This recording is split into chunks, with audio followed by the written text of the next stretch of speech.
TIFU by not clarifying my son's questions about X parts. The other day I got an alert from my home network indicating that one of my boys had looked for Ron on a computer at home. I determined that it was my oldest pretty quickly and took him aside and confronted him with it and told him I wasn't mad, but that I didn't want him looking at pornography on the internet. I told him that I would be more than happy to find some old girly magazines so he could look at them instead of looking at the high-key gonzo rap that's degrading our young men and women. He seemed to think that was a good idea and told me that he was really interested in how the holes worked and how the X happened. Well, this dad doesn't shirk from responsibility.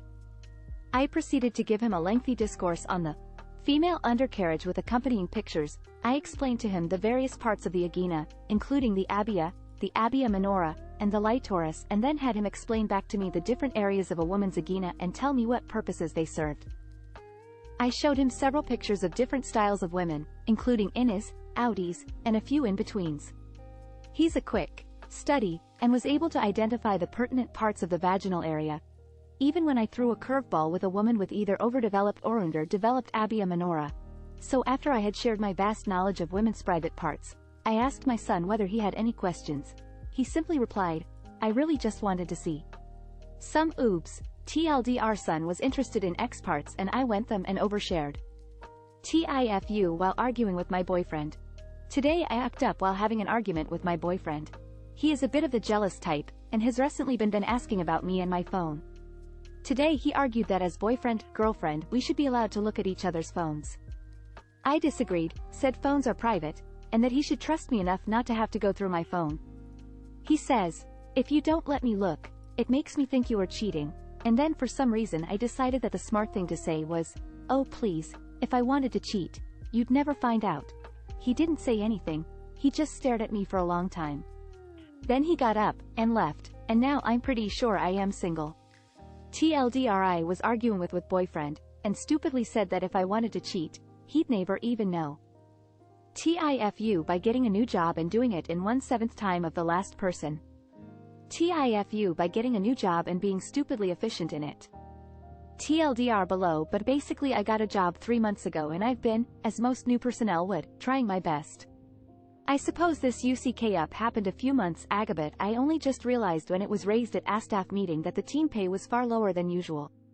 So it's just come to my attention that I'm keeping up with all of the tasks within 7 working hours a week. The last person who held this job, for 4 years, worked 35 hours a week to get it all done. That's over 4x more efficient. I'm getting paid by the hour and could have easily claimed I needed 38 hours a week to get it done. However, they've already seen it can be done in 8. I just lost myself at least $3,000 a month in paid Reddit scrolling time. I upped maths up but can't change the title, should say 1/5. TLDR. Got hit done efficiently, shot myself in the foot. TIFU by Pavloving myself into having a stress-induced kink. A little backstory for this one: when the pandemic and the lockdown started, my life basically spiraled into hit. I lost my job, had to abandon college, and my girlfriend left me, and it all happened in quick succession. To say I was beyond stressed isn't enough. I was constantly worrying about bills and family and a damn virus going around. In one of these days, my phone suddenly died. Nothing I did to try to salvage it was working, and with it being practically the only way others could contact me, I had to get it fixed ASAP.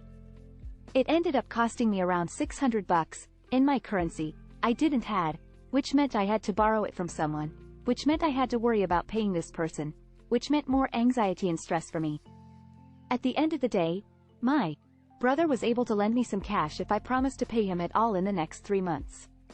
Take in consideration $600 in my country is a little less than half a minimum wage, and that I was unemployed at the time. This money I owed my brother was a huge deal of stress for me. So when I got home that day, trembling with anxiety, I did the only thing my stupid little mind thought was going to help me relieve some of this stress: beating my meat. That ended up working better than I expected, since I now wasn't stressed as much, and when post-nut clarity hit me, I had the brilliant idea to offer to remake the old SS website of one of my uncles, who agreed and paid me handsomely. Hooray! That was easy. My dumb SS taught.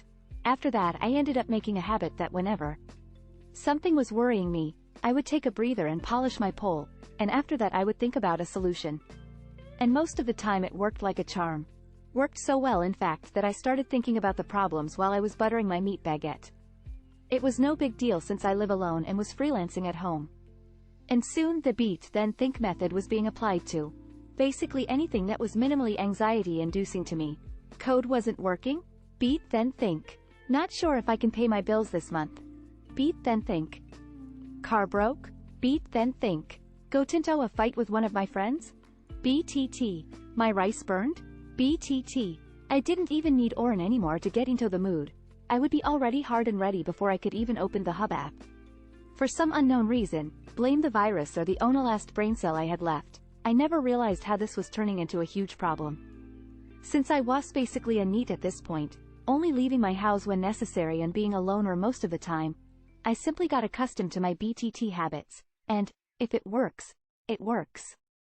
After the pandemic ended, I was able to leave my NEET lifestyle and got a really nice job. It was a fairly easy IT job, where we rarely had any problems and they rarely were my fault. Now I had no problems paying my bills, had no quarrels with my friends or family. I found out I have a DHD and now it was being treated. I didn't need BTT anymore to think about solutions. Life was great, and that takes us to today, who is by far one of the shittiest days I ever had. Starting by the fact it's been around a week I haven't been able to get my medication BC. My psychiatrist accidentally upped up my prescription, then by being rain season, and as someone who wakes up 6 a.m. to take the bus every day I fucking hate when it rains. Then I find out my cell phone died again and that was going to cost me another $600 to get it fixed. It also meant I had no way of contacting my boss that I would be late today because the bus broke in the middle of nowhere, so now we had to wait for the replacement bus to get to us, and it took an eternity. I couldn't call an Uber since I had no phone and I was way too socially anxious to ask to share a ride from the people who did call an Uber to ask for them to lend me their phone. I was extremely frustrated, my head was hot, my body was cold, my crotch was burning. So I did the only thing I could in that situation. I waited. I finally arrived at work around 2 hours late and my boss was completely ISSED. Apparently, while I was stuck in my four-wheeled prison, something went wrong with our database and we had one of the materials we didn't have in stock being accepted for the production of a massive order for one of our biggest clients. The whole line of production got stuck and that was causing a massive snowball of problems for everyone at our little factory and yada yada. At this point I am so incredibly overwhelmed that I barely even noticed the massive wonder I had formed during our conversation, but headed. He noticed. Well, I think it's safe to say I don't have a Yobani more TL. Doctor. I started beating my meat whenever I got even a little bit anxious during the pandemic and now whenever I have something stressing-inducing idjit orny. And after having an extremely hitty day today I got rock hard while my boss screamed at me. I lost my job. TIFU by not knowing that I had been laid off. I was a support tech for this company, which mostly involved supporting desktop computers in a fairly low security environment, although I had stretched my responsibilities a little over time while helping support a small data center and a simple campus network. I arrived early that morning, which wasn't uncommon for me. I greeted the security guard as I entered, through the main door as I had done every morning for 3 years. No questions, nothing seemed any different than any other day. The door to our office had a physical push-button code, which hadn't changed in many years. I sat down at my desk and tried to log in, only to find that my password was being rejected. This seemed odd, but with no one else around to assist, I took it upon myself to reset and unlock my password using the domain's administrator account, which was a password shared between SYS admins for such an occasion. I didn't see anything odd in the log to explain the issue, so I went on with my day, working tickets in the queue, thinking I'd ask the SYS admin team about it when they came in later. About an hour later, my supervisor and his manager entered the room. They seemed surprised to see me and even more confused that I was logged in and actively working. They explained that I had been let go this morning and that all my physical and network access should have been removed. I didn't explain how I got around all of that. I saw no reason to get others in trouble. I packed my stuff into a box and walked out the door with them. I really wish that they had been upfront and told me about this in person rather than trying to surprise me, but in the end, it did end up leading to the opportunity of a lifetime and I landed an amazing job a few weeks later. TLDR, used a root account to regain access to a network, not knowing that I had been let go. TIFU by saving a child on Michigan Avenue. Obligatory. This happened a few years back, but I was reminded of it by something I saw today. To understand this story, you have to know a little bit about me. I grew up on a farm on the border of KY and IL. My father was a farmer and a preacher who instilled in me a powerful belief that I should never shy away from helping someone, even at the risk of my own life or injury. I'm also 6 feet 3 inches 300 pounds and move quite well for a man my size. I had just taken a job working on Michigan Avenue in Chicago, and it was one of my first times walking up the Mag Mile from the metro station. I had not been in the city long and was still a bit awed by the number of people and the wonder of the skyline. As I approached a busy intersection, I took my eyes off the tops of the buildings and started scanning the street to see if I could cross. For those of you who have been a pedestrian commuter on Michigan Avenue, you understand just how important it is to be vigilant, even at a light-protected crosswalk. As I waited, I saw a child who looked about the size of a second grader with a backpack standing precariously close to the street about 20 feet north of the crossing. Something in the back of my head was screaming, "This child's going to step out into the street."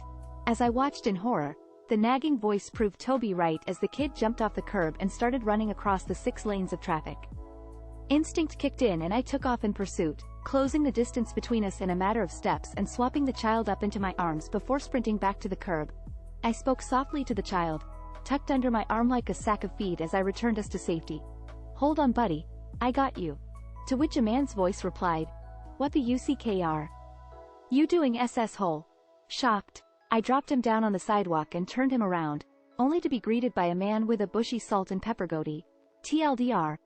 I carried a person with dwarfism back to the sidewalk as they tried to jaywalk across Michigan Avenue.